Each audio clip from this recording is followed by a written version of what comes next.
Assalamualaikum, Bapak Ibu guru hebat semua.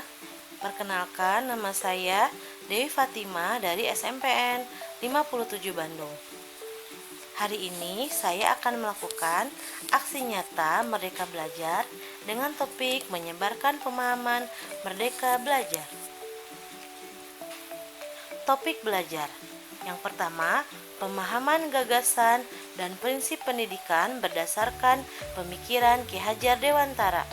Yang kedua, pemahaman untuk memfasilitasi murid agar tumbuh sesuai dengan kodratnya.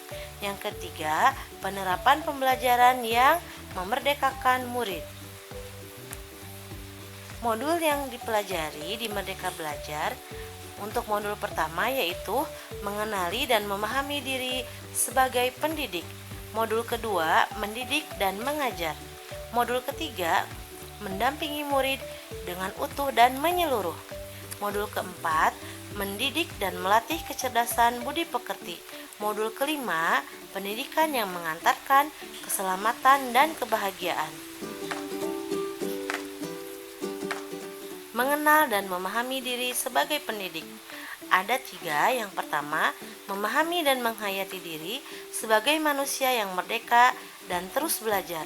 Yang kedua, menyelaraskan peran guru dan relevan dengan konteks murid dan zaman.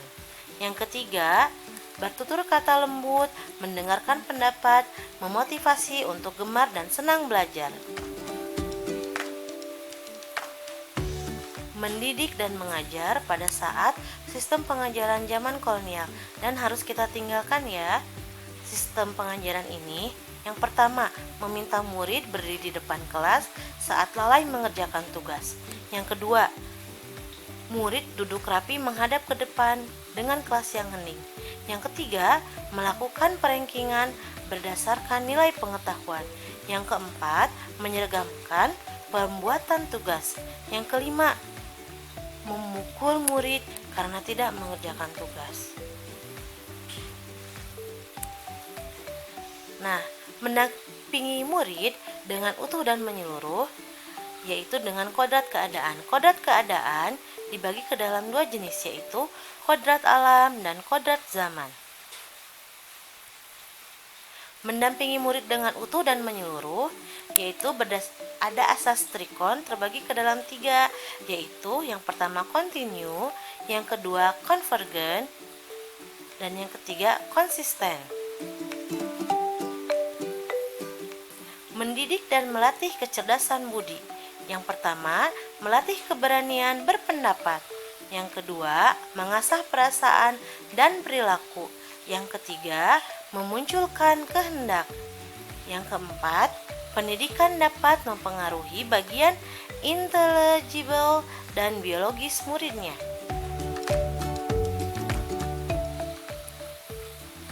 Pendidikan yang mengantarkan keselamatan dan kebahagiaan. Yang pertama, pendidikan hanyalah sebagai tuntunan.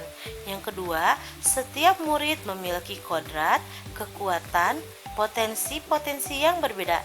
Yang ketiga, pendidikan tidak dapat berkehendak atas kodrat dan kekuatan dan potensi murid. Yang keempat, menerapkan sistem Among dan semboyan Ki Hajar Dewantara.